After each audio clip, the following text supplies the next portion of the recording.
future, talk radio will actually educate, inspire, and make you think. The future is now. Topics and music that affect your life from Universal Broadcasting Network. Tune in at ubnradio.com.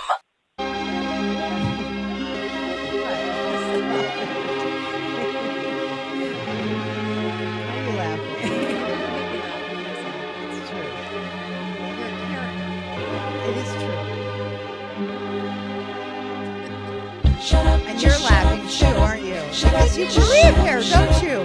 Oh my, where's my applause? Come on. Thank you. Jeez.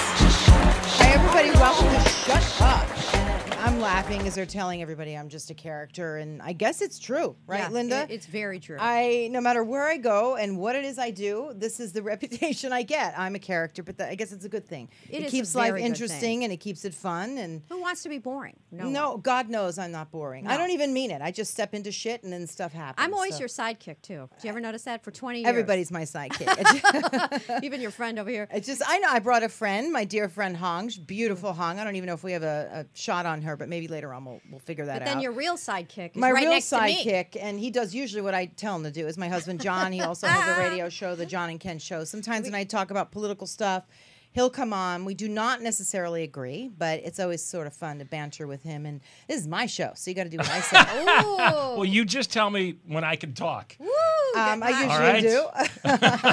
So he's used to it. There we go. And we're just going to get right to our guest, right? I mean, I cannot get enough of what's going on. I can't, right? Linda and I were on a walk. I just can't get enough of what's going on with this particular election. I love watching everyone involved. And this time we actually thought it'd be really interesting to have someone on from the National Association of Latino Elected and Appointed Officials. That is a mouthful. And we have with us, she's head of the DC office. She's got quite a job. This is Laura Maristany. Oh God, did I do it right? That was good. I did it. Thank you for the invitation. Oh my gosh! We're compiling a blooper tape of all the times that I screw up everybody's names. So that one you did well. I did. Yeah, that's because she helped me. She's pretty cool. Thanks for being on with us. Thank you. Thanks for the invite. Yeah. So, Linda, you have anything you want to ask me first? She put John. me in a hot seat. What? Well, anybody? I have a lot that I'd like to ask. Well, then why don't you go start with what's on your mind? Yeah. Okay. Well, obviously, you're out of D.C. You must be watching this election really closely. What's going on both sides? What's your take on what's happening as head of, sort of the Latino community? I don't know if you're speaking for them or what, but what is your take on what's happening? Let's talk first about the Republicans. What's going on over there with the debate happening out here in California next week? Everybody's watching closely. Well, I mean, we are absolutely, the Latino community is absolutely watching closely. We're a little bit disappointed, I would say, just because at the end of the day, it's going to come down to issues that are key to Latinos. And that's not only immigration reform. I mean, we're talking about education, the economy, healthcare. These are key issues. And unfortunately, in the media, we're not hearing any of the candidates really talking about these things. And that goes for all sides. Wouldn't you say that's all sides? That's all sides, wouldn't you say?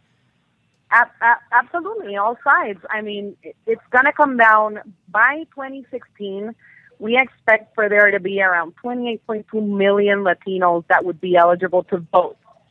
And so, it's going to be critical for our community to be as informed as possible as they go out to the polls in 2016. All right, go ahead. I just want to ask you a question. Is it your job to inform the Latino community? What is it that you do exactly, your organization? Sure. Well, we do several things. The one that people know us the most for is our constituency of Latino elected officials across the nation. But we do a lot of work on getting out the vote as well.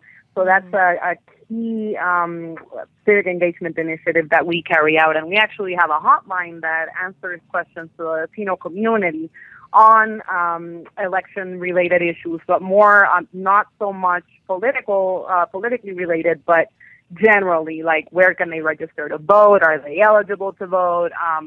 Such information. We also have a voter protection hotline that activates during the day of elections, and we help Latinos throughout that hotline as well, so they can, navigate the election process. So do you get do the campaign chairmen, do they reach out to you to get information and to share all the time, probably, is what you're working with?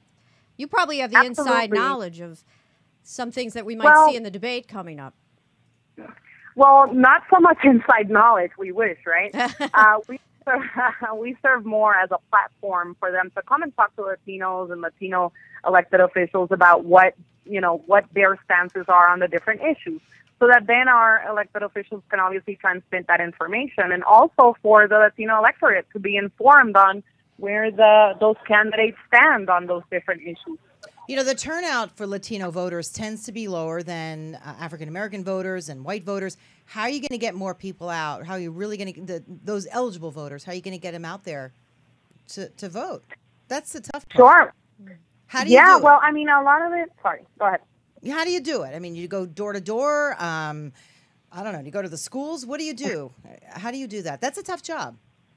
Yeah, it is. Well, we have different strategies. At NALEO, we focus specifically on, we call the Great Unengaged. So we have an ongoing project and trying to figure out how to get out the vote in those communities that are eligible to vote but haven't voted or haven't registered to vote. So in between election years, we're out there trying to get people to register to vote, providing as much information as possible. Our hotline also assists with that, because a lot of that low voter turnout, ends up being that voters don't have enough information about the process.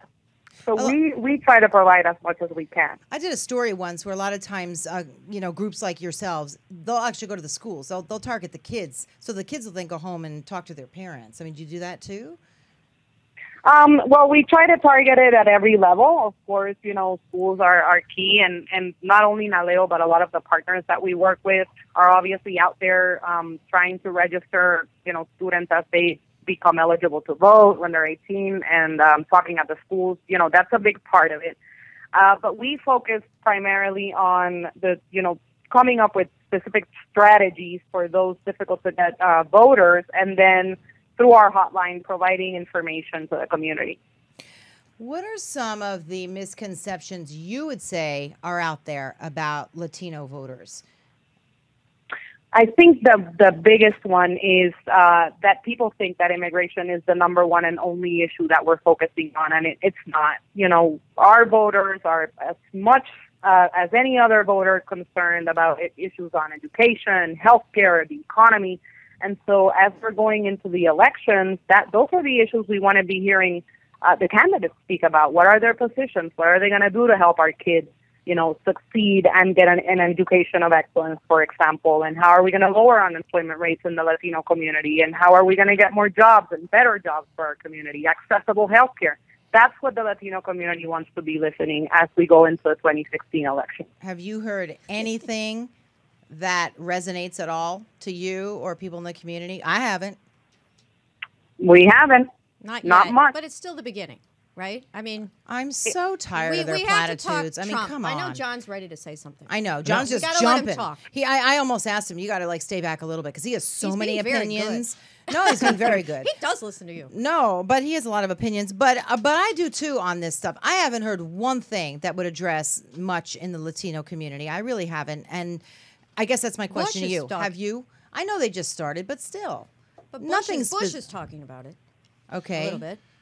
Right, John? Huh? Yeah, he is. All right, you can come in now.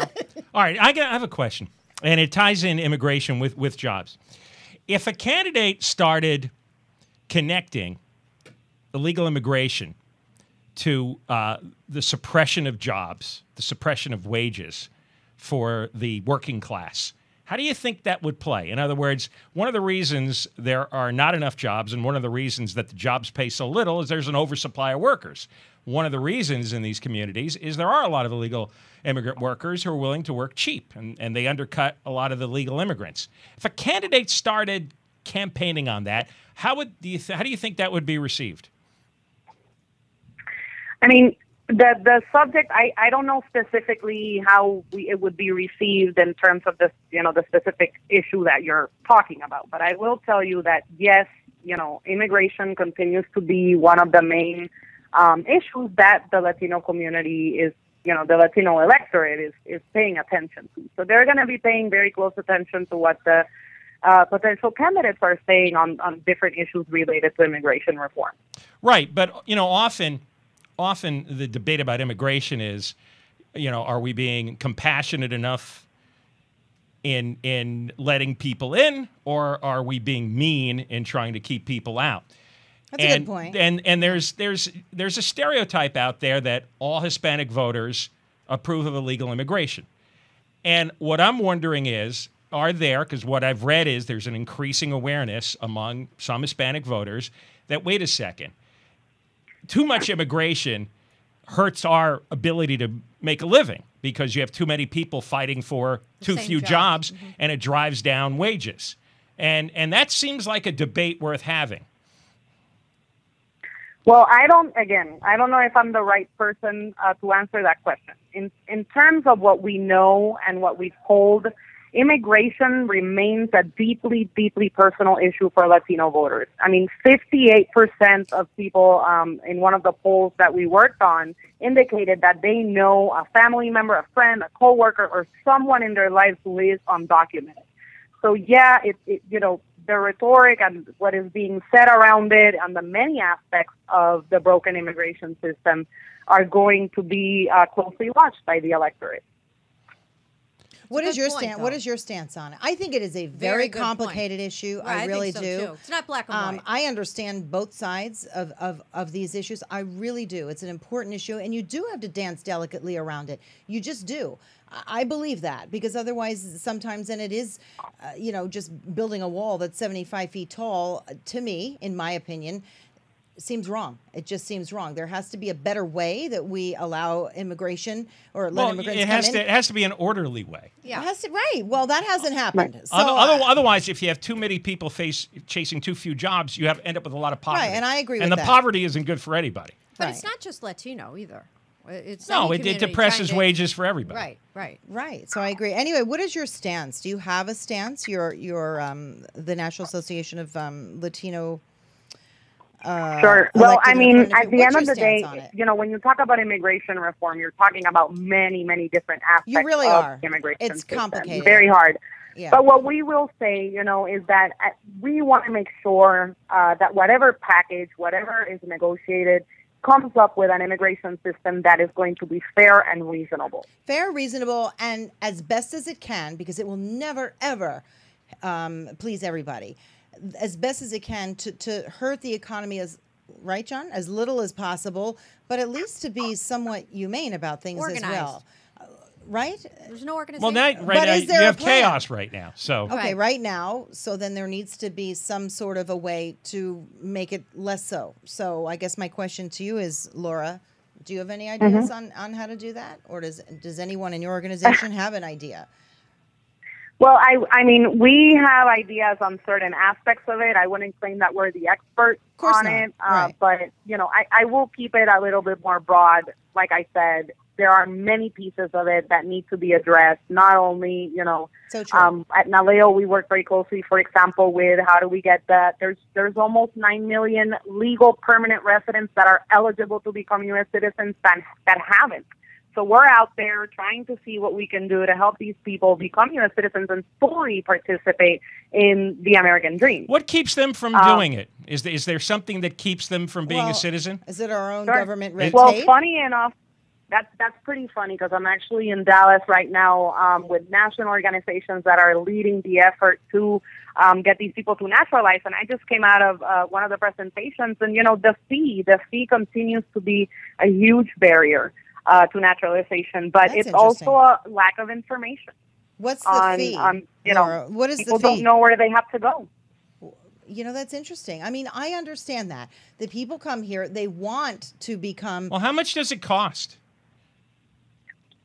It's almost $700, $680 just to go through the process. Right. But remember that if you're not able to pass the civics portion, or you don't have the English language skills, then if you're not able to pass the test, you lose $680, and then you still have to pay another almost $500 to renew your permanent residence. So it can be risky. And this is where I think things get lost in translation. I really do, because I think these people are coming over here with the best of intention and they want to become citizens. And then, that $700 is a lot of money to these people. And then they sign up, and you're right, and they're unable to do what is necessary. And there is no help to sort of see them through. And then they lose the money, they lose the incentive, and they don't go back to do it. That's what I mean. Like when she says that there's many different reasons, that's one. And that might not be something that you see as a big reason, but that's something that I understand is. And I really do. All right, for the ones who are citizens and can vote, you talked about the unengaged voting bloc. Why are they unengaged? When you talk to them, what do they say? Why they don't bother to vote? Why they don't bother to register? What blocks them from getting involved? Yeah, well, there's many, many different reasons. One of the main ones is that they either don't have enough information and don't feel confident enough in the system. Also, in one of the polls that came out right before the midterm elections, more than 50% of the people polled, Latinos polled, said that they weren't contacted by any political party nor organization to ask for their vote. That's crazy. So zero information for more than 50% of the voting age population. That's nuts. Groups need to, people need to reach out, because you're right. Sometimes they're intimidated. They feel like they don't know enough. They're afraid, perhaps, that maybe they'll get deported for whatever reason. So they stay in, and this is my opinion, just through my observation, just being a reporter out there, and just from what I know, and people that I know, and people I've talked to, I think they become afraid. And I do think she's right. There needs to be something else set up. Now, what that is, I don't know. I'm not a politician. All right, there's a constant debate on how the Latino vote is going to change presidential politics in the future, and on the whole, let me tell you something. Not in the future. It already is. Right. Good point, Laura. Except for no one's going and reaching out to them. Okay, but what I don't understand is for example, Hispanics tend to vote much more Democratic than Republican. So why isn't the Democratic Party picking up the phone and calling everybody up? Exactly. It would hardly cost anything, and that's what they're shooting for, to change the balance of power in the national elections. How could they not pick up the phone and do this? Surprising. It's amazing. Yeah, well, Go ahead. I'll clarify something too. I mean, the Latino vote is very much up for grabs. It's in a pre-election 2014 poll we did, nearly 23% of voters reported, Latino voters reported not identifying as Republican or Democrat. So Trump didn't ruin it for the Republicans. Yet, I'm sorry? So Trump didn't really ruin it for the Republican Party yet, right? Yes. Okay, so well, still we have to wait and see. We have to wait and see. Again, the issues that when they start talking about the issues, we're gonna see what Latinos decide. Laura, you're very smart. You don't lump a particular group of people into one side or the other. Well, if you go by voting patterns, okay, well, that's part of the record. But all right, but the question was, why don't they call them up to vote? Because that's so cheap and easy. For God's sakes, what do you want them to do? Sit there and just pick up the phone and start dialing people? That's social media. That's what I would do. Okay, maybe social media. I've been knocking on doors. That costs nothing. Okay, let's get with the modern times. Social media. Grassroots campaigning. Grassroots campaigning through social media. No, Laura, that's a great point that Linda made up. Do you do that in your organization? I know that you're, once things move along and things become a little more clear about who's really representing the Latino community, do you get in there and really, when I brought up earlier about educating the community, do you work on that to try to sway or to inform, I should say, is a better word? Inform. Okay. Inform. So you're an important organization for any politician in this race. I mean... Right. We actually have members from both sides of the aisle as part of our board. So as you should. But see, as you should. See, that's a smart organization. You need everybody. Right. Because everybody, if you have one common goal, you need everybody to work toward that goal. But, I still like that point that you brought up about the social media. Are you out there on Facebook, Twitter, Instagram, and, I don't know, Snapchat, or is that just for dating? Yeah. I don't know. Snapchat. That would be dating? Tinder. Are you doing a dating thing? It's like, you can even We're find... out there, and let me tell you something else. In some of the other research that we've done, Latinos are among the highest in the rates of usage of, mobile technology, for example. So cell phones, social media, all those platforms. So honestly, you are out there. You're on Facebook, correct? You have your own, Facebook page, Instagram. Are you Twittering? Because that's the big thing. Yeah, the mobile. Yep. Yeah, but how do you... You have to find the people to get them to be connected to you on social media. But let's say how do you find the database of? Guess what? When I hang up here, I want to be her friend on social media, and then when she friends me and I friend her, then she gets to get access to my friends. But most of the voters don't even know she and her organization exist. So how do they become aware of that? Okay. Well, we do it with several ways. No, I mean, obviously we try to get out as much as we can the phone number that we have that provides assistance, but we also have a website in Spanish and in English that provides information. That website is also linked to a lot of the efforts that we do on naturalizing Latinos and other people who are eligible to become U.S. citizens. So once they become a U.S. citizen, they can go to our website, get more information, use those same resources that help them go through that process to go there. And then through there, it also goes a little bit, word of mouth. Mm-hmm. Does your organization, do you have a stance on illegal immigration? Or no, you're just bipartisan, you just, you don't really go out there with any opinion one way or another? Well, right, the latter. So we don't have an answer to what a fair and reasonable immigration system exactly looks like, but we do know generally that we want it to be, that. So, we don't take specific positions. We would have to see on a case-by-case basis. But, fair and reasonable is the main goal here. And we want to work with as many partners as possible whenever there is an immigration package that Congress can consider to get it passed. Do you sometimes get legal citizens, legal Latino citizens coming to you and saying, you know what, I'm pissed off because I'm legal and some of these guys are coming over and taking the jobs that I really would take? Does that happen sometimes in your community or no? Or are they more supportive of people coming over illegally because they understand why they're coming? They did it too, right. I don't know if I'm the best person to answer that because I haven't had such interaction. Okay. May I ask what your opinion of it is? What do you? I know it's broad. There's a lot of different parts to it, but what's your opinion on what should be done or could be done? Just sort of, or what would you like a candidate to say? What would you like to hear?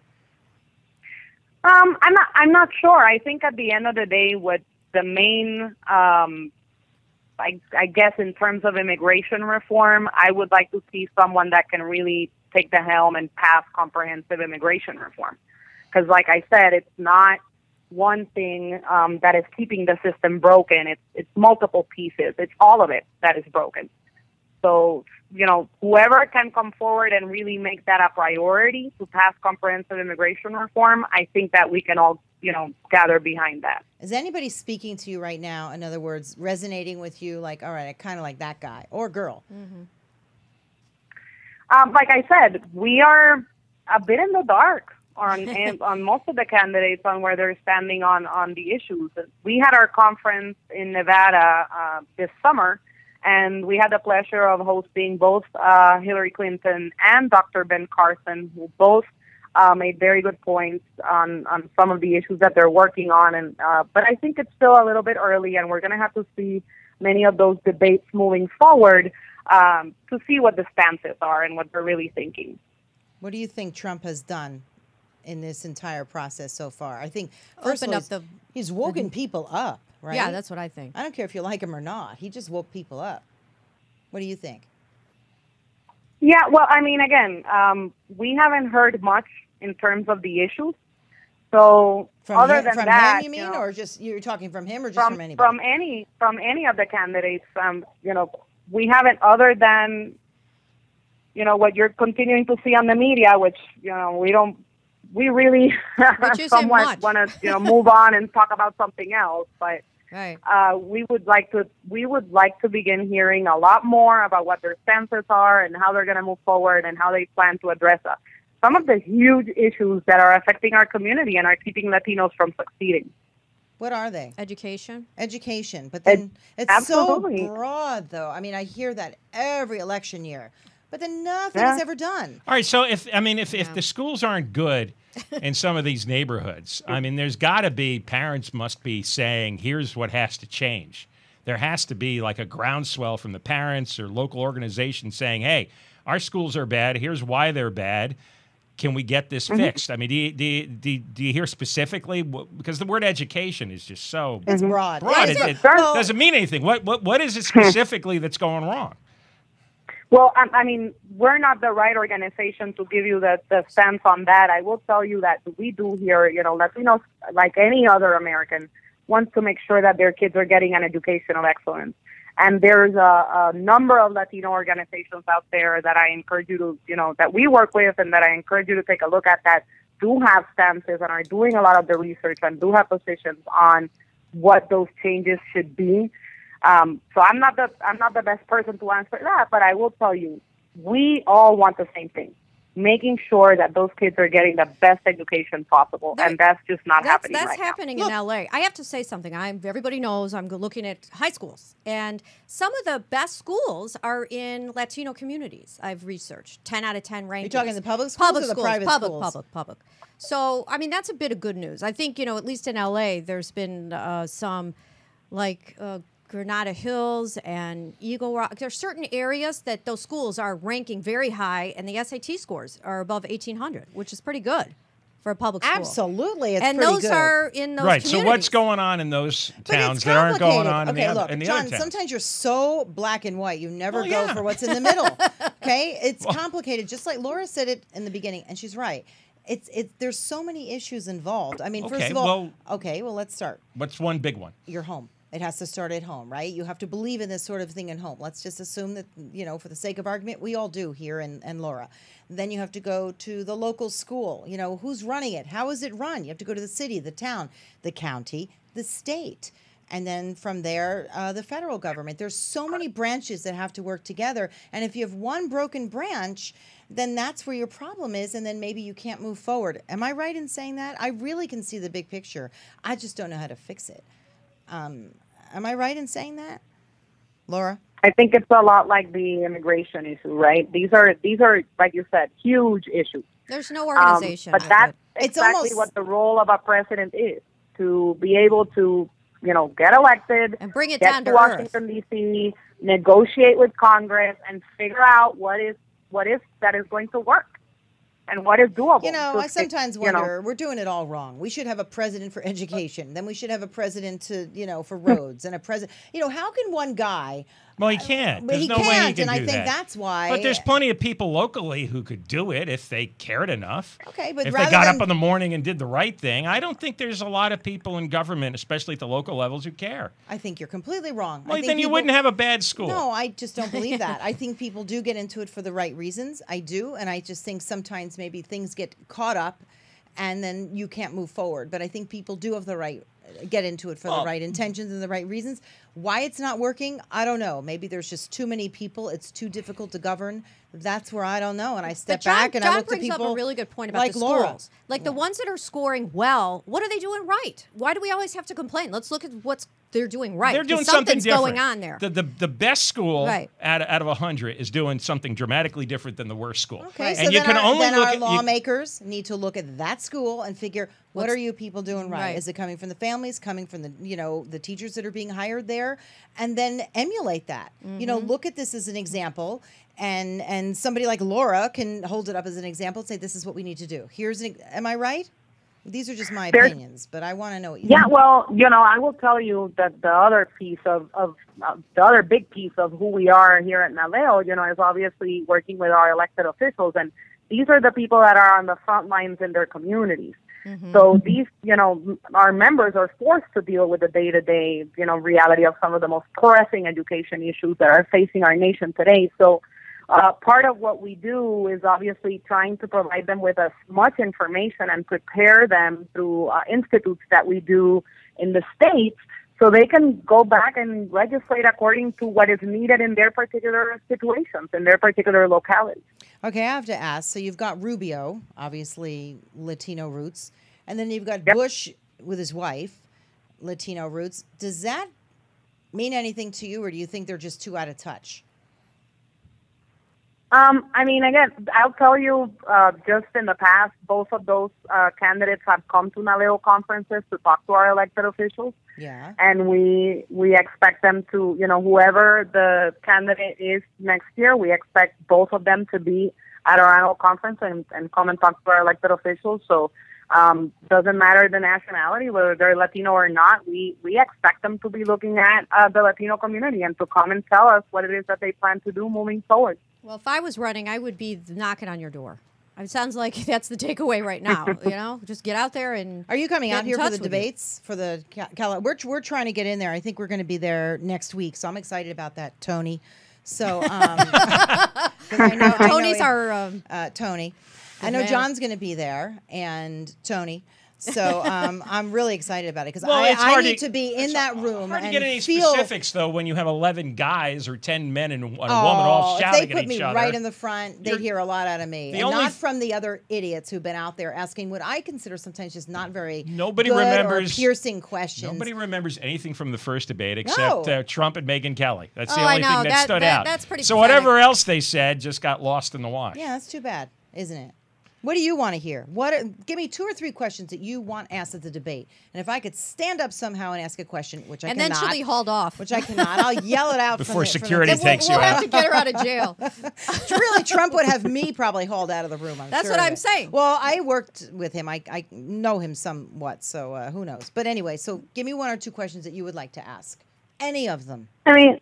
I don't think there's one specific question. There's just so many that we're going to be paying attention very closely to every debate to see what it is that they're saying on the different issues. And I don't think there's one particular area that is more important than the next. It's just making sure that the Latino community is informed.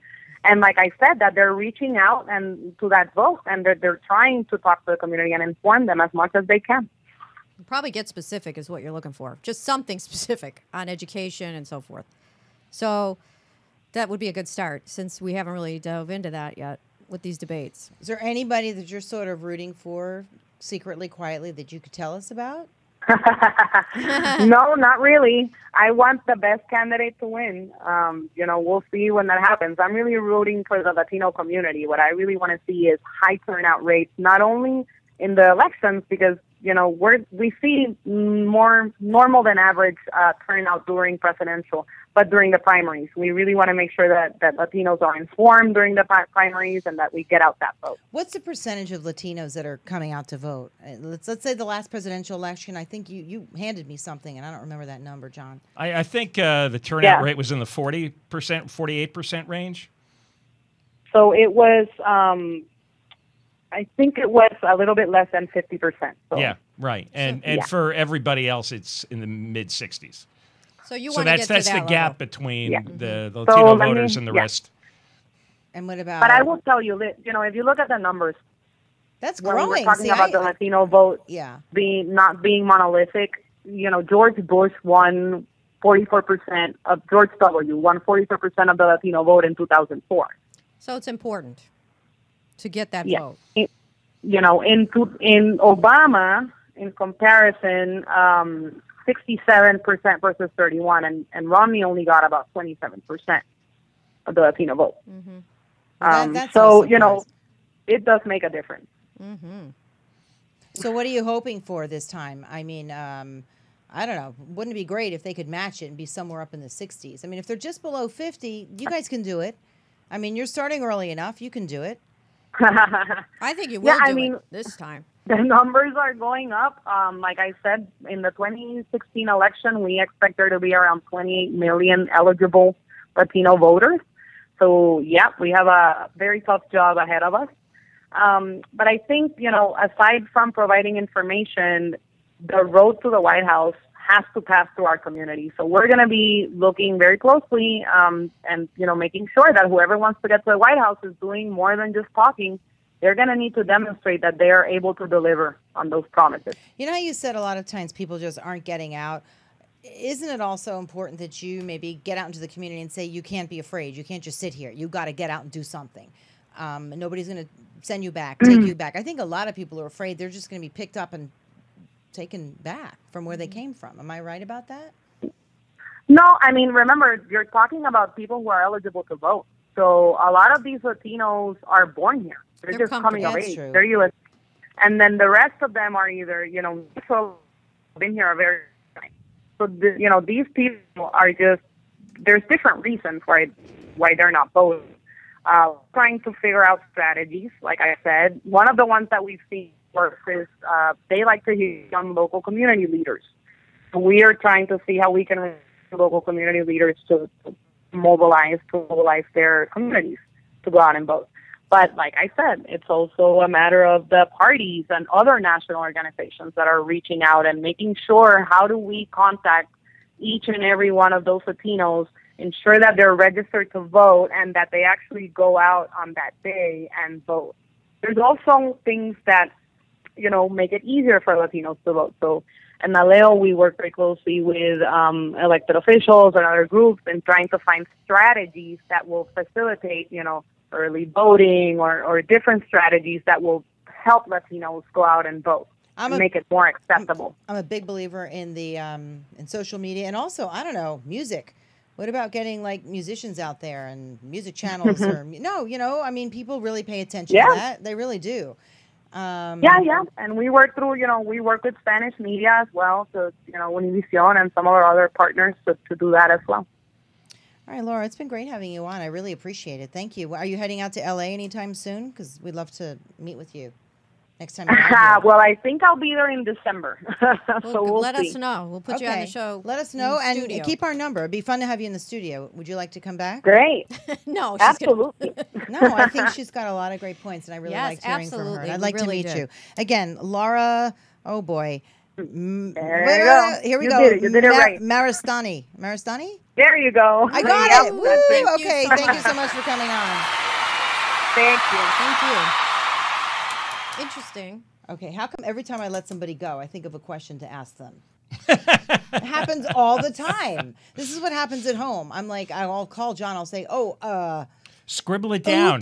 I wanted to know her background. Oh, I think it's interesting that it's up for grabs. Well, clearly she's not from Ireland, so I guess, Yeah, it's a safe assumption. Yeah, and she obviously is very passionate about this. I understand a little of this. And by the way, I just have to interrupt myself. We're supposed to be having somebody call in from the LA Times. What happened to her? Misty, if you're listening, if there's any way you can call her and get her on the phone, that'd be great. But in the meantime, we'll just wing it. Three people who talk too much anyway. We could figure it out. I don't think we'll have a problem. No, but I just remember you cannot compare the Italian community that I came from back east because it's much smaller. Oh, she's on the phone. All right. Great. But I remember even back then, hang on one second. I remember even then my parents always feeling less than. And so many of my relatives who just felt that they couldn't even go out and have a voice and speak. And this was from my own relatives back east. So I can't imagine with such an enormous community of people who are here legally, and then of course the ones who are here not legally. Mm-hmm. It's just a big issue. Anyway, so okay, thank you. Who do we have here? Now I have to switch gears here for a minute. Seema Mehta. Seema's here from the Hi, LA how are you? Times. Apologies about the delay. Thank you so much for calling in. Were you waiting for us? Because we weren't sure if you were on the line or not. I think she just called. I'm sorry. I was on deadline on a story, and I'm totally late. Apologies. Well, the heck with your deadline. We have some of our own, too. What are you writing about? What's your article? I'm writing about Governor Jeb Bush's tax proposal that he rolled out today. Yeah, and what is it? Like, why don't you tell some of our listeners? Sure. He's calling for reducing the number of federal income tax brackets from 7 to 3, and he would reduce the top bracket to 28%. He's calling for reducing corporate taxes from 35% to 20%. He's calling for getting rid of the estate tax, getting rid of the marriage penalty, expanding the standard deduction, expanding the earned income tax credit. It's pretty detailed, so it's a lot of stuff to work through, but it's interesting. Sounds like a huge tax cut. Yeah. But I think that, and Democrats would certainly argue that it is a tax cut for the wealthy and corporations. Governor Bush would argue that that by reducing these taxes in certain ways that we can spur economic growth in this country, increase the growth rate to 4%, create 19 million new jobs. Well, what's your take on it? I'm still trying to figure that out because it's a lot to work through. So I've been doing a lot of reading and talking to a number of experts from around the country. Yeah. Have you've been following the presidential election, correct? Obviously. I have. Right, quite a bit. Political writer. Of course. So, but I'd like to, are you going to the debates next week? I am, yes. Yeah. So what's your take? I got to ask, what's your take on what's going on with Trump, on how he's shaking everything up? I know everybody thinks he's a bit of an idiot, but, and that's not my opinion, by the way. It's just a lot of people are just, Trump. But I want your opinion on how you think he has shaken up the party. And I mean, he certainly has shaken up the race. I think far more than anybody who has covered politics or who watches politics would have expected. I mean, I think most people expected him to sort of have his moment in the sun over the summer and then to fade out. We saw that with so many candidates in 2012. We saw it with Michelle Bachmann, with Herman Cain, with Newt Gingrich. Where you had these people who were like the front runner for a week and then they'd sort of fade away. And I think a lot of people thought that would apply to Donald Trump, but it hasn't. And he's affected the debate process. He's the front runner in polls both nationally and in the early states in Iowa and in New Hampshire. And I think he's sort of riding. He, as well as like Ben Carson and Carly Fiorina, are sort of riding this like populist wave among voters who are just really sick and tired of D.C. and the status quo. How did all the reporters and experts miss how angry the public is? Because it's going on the Democratic side too. You never would have expected Bernie Sanders to be ahead of Hillary Clinton the way he is in some states. So clearly this has been brewing a long time, and everybody in the Washington bubble missed it. Right. I mean, I think that often happens where if you have something that's brewing on the ground, in the middle of the country, and I'm not going to necessarily hear it in Los Angeles, or reporters in DC are not going to necessarily hear it there. It's something that that it's really coming from the grassroots. It's not a top-down driven movement. I think Trump sort of ignited the fire, though. I mean, by coming out and being so blatantly honest. I think people are like, oh, wait, I may not agree, but I like that he's so honest, and I think people are wanting to hear more of that side. Well, look, let's face it. It's not a given, no matter which side you're on, that just because you've been in politics for all these years, that something's going to be handed to you. I don't care if it's Hillary or I don't care if it's Bush. But people they're tired of the conventional way. Clearly, they're exhausted and they hate the whole process and they hate. But I think we should also remember that it's September, and so we're really just getting started. So I think even people who are going to support either Donald Sanders, they're not casting their ballots today, and it's a different question when people ask you, who do you want to go to the prom with versus who do you want to marry, and you look for different qualities, in both cases. So when it comes to time in February, when you're worried about who's the most electable candidate, I think that the answer might be a little bit different. Well, I kind of like my prom date. Actually. Yeah, well, but if their feelings are real, it may not be different. I mean, it may not. So you know what? I just have to say, wait a minute. I think this time it's a little different because a lot of times in previous election years, it didn't quite have this passion and energy attached to it this early on. I think this is growing. Again, it will filter out, but I just think it's gotten more people to wake up. They're interested in what's going on. Mm-hmm. And That's again, these guys may be filtered out, maybe not. I mean, who knows? Nobody can really predict what's going to happen. Right. And if that's the case, like you said, John, these guys are in a bubble, which always pisses me off because I'm thinking, get the frick out of your bubble and see what somebody like I'm feeling or anybody else is feeling. And for once, that's happened, even if it took somebody like him. When I talk to people, I notice that they range from disappointed to disgusted with both presidents of the last 16 years. That it's not been a fun 16 years for the country. From I don't know who you're talking to because a lot of people I'm talking to are not saying that. I know I personally don't feel that way about Obama. I don't. Well, a lot of people do. Even on the Democratic side, this has not been the greatest 10 to 15 years in America's history. It depends upon what you're looking at. It depends upon what you're looking at. Well, I think we'll just look at the polls. I mean, look who's popular in the polls right now. Clearly, most people are upset with what's going on. What about Carly? What is she taking? It's fascinating. I covered her during her 2010 Senate run in California, and she's going to face scrutiny unlike she has really faced until this point. Because back in the summer when she was getting like a 1% or 0% in the polls, nobody's really paying attention to her. Her Republican rivals were praising her. I think in the last debate, Rick Perry said, we should have Carly Fiorina negotiating the agreement with Iran, not John Kerry. But now that she's rising in the polls, she's made the main debate stage at CNN at the CNN debate next week at the Reagan Library. And going forward, if she continues to rise, she's going to threaten to kick one of these guys off the main debate stage, and I think that's going to change. So why is she rising? What do people like about her? Since she's always been great on the stump. Even her rivals. I wrote a story earlier this summer about her 2010 Senate run, and even people who worked for Senator Barbara Boxer, who Carly was running against, they don't agree with her about a thing. However, they admire her ability on the stump. She's very good with retail politics. She's very good at connecting with voters.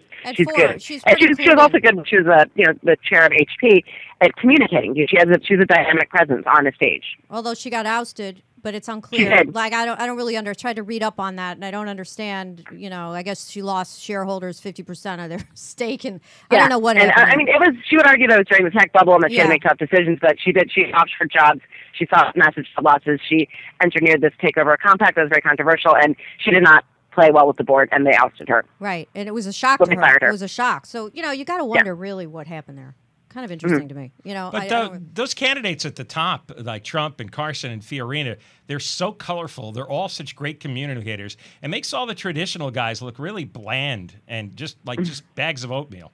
They're just really boring. Bags of oatmeal. And so I'm trying to imagine. So which of the bags of oatmeal is suddenly going to catch fire and change people's perceptions? Because they really are just washed out. Which flavor of oatmeal? I'm not classifying anybody as a bag of oatmeal, but I think it's been interesting to watch John Kasich in New Hampshire because he is certainly rising there. I think he's number 2 in the polls, and he's ahead of Bush in New Hampshire, and that's sort of a must-win state for Governor Bush. He's the best out of the group. He's actually has personality. He's and really is very, very clearly, he can very clearly communicate with people. When we were watching the debates, what did I say? I said, if anybody speaks to me even a little bit from all these guys, it was him. So it'll be interesting to see what happens with him. But I really want to hear from Carly. I think she's going to get a bump. She's smart. She knows what she's doing. Very smart. I don't think anybody's really going to attack her up there. Right. I just don't.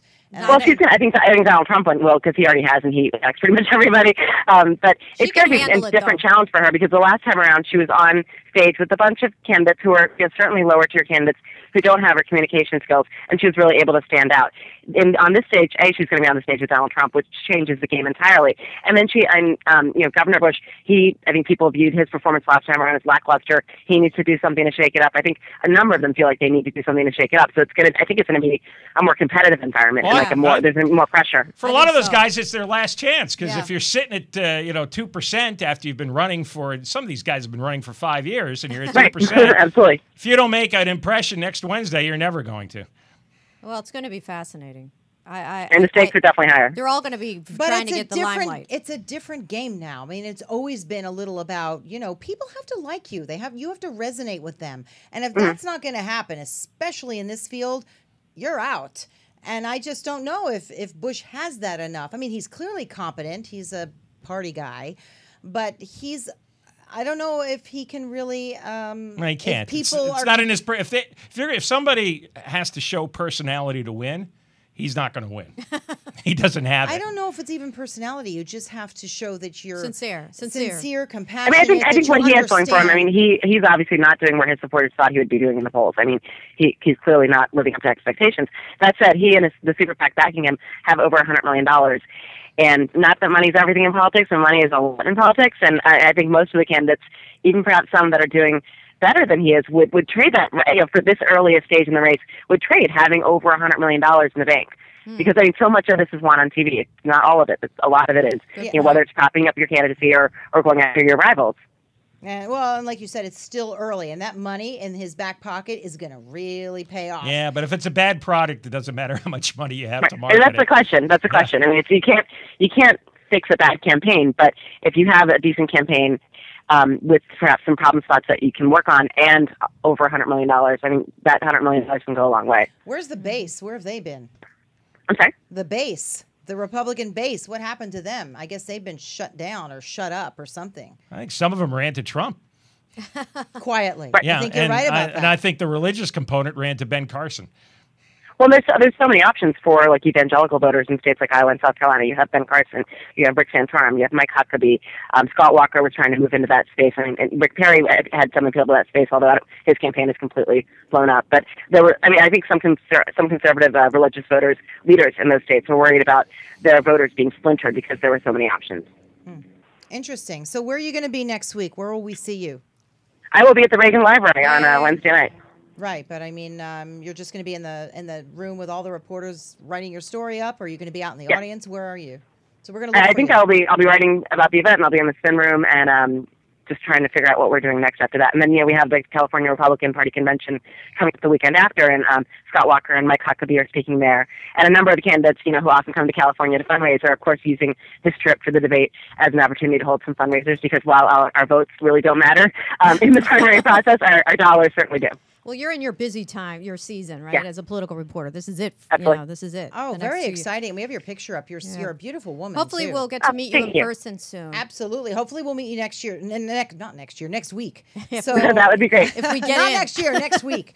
So hopefully, we'll see you there. And thanks for coming on. And John, thanks for being here. I know you have your own show to do in an hour. So it was fun. Hong, my dear friend Hong, is just sitting here listening in the studio. And Linda, this is fun, right? We really learned a lot. Thanks so much for coming in and talking to us. Thanks. And we'll see everybody again next week to another edition of Great. Thank you for having me. Have a good day. Bye-bye. Bye.